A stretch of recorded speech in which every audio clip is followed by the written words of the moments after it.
Why does the paint on my house bubble? Recently I had two different conversations that essentially asked pretty much the same thing. Tom, why does the paint on my house bubble? The answer to each was a question from me. When you see it bubbling, what else is happening at that time?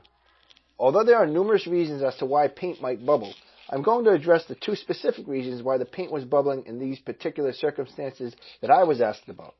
In the first example, the individual mentioned that she was in the process of painting her home and everything seemed fine for a week. But then about a week after it was done, she noticed that the house seemed to be bubbling. After speaking with her further, there were no obvious signs of moisture involvement, and it only seemed to bubble in areas that the sun shined on, and only when the sun was actually shining on it.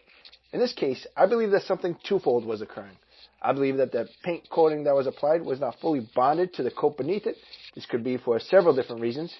Typically, it takes at least 30 days for paint to fully cure. Although these days, paint may dry to the touch fairly quickly, it still does not maintain its full hardness for some time afterward. If a paint coating is not fully bonded to the coating or surface below it, and the coating has not yet achieved its full hardness or tightness, a little heat from the sun will typically pull any air in between the coating and the surface directly below it to a point or several points and cause it to bubble.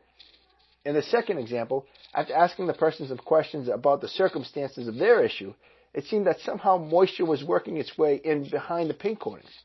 The coatings had already been on the house for quite some time, so a coating needing to cure did not appear to be the part of the problem.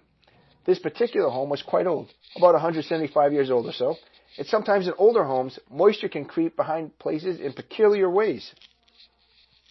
When the moisture crept behind the wooden clapboard that the paint coatings were attached to, as the surface heated up, the moisture would tend to be pulled and gather in certain areas to points which would create bubbles. In fact, if you were to pop one of the bubbles, water would come out of it.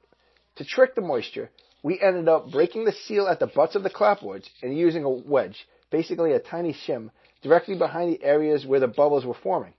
The idea with this is that as the climate moves to pull the moisture to the various points, instead of trying to find its way out through the paint coating in the front of the clapboard, it would have a much easier escape on the backside of the clapboard. Though these are just two examples, paint coatings could form bubbles on the surfaces they are attached to for a wide variety of reasons. If you are experiencing bubbling on your exterior paint coatings and haven't the foggiest idea as to exactly why it is happening, please feel free to reach out to our office and set up a conversation with us, and let's see if we can work together to figure it out.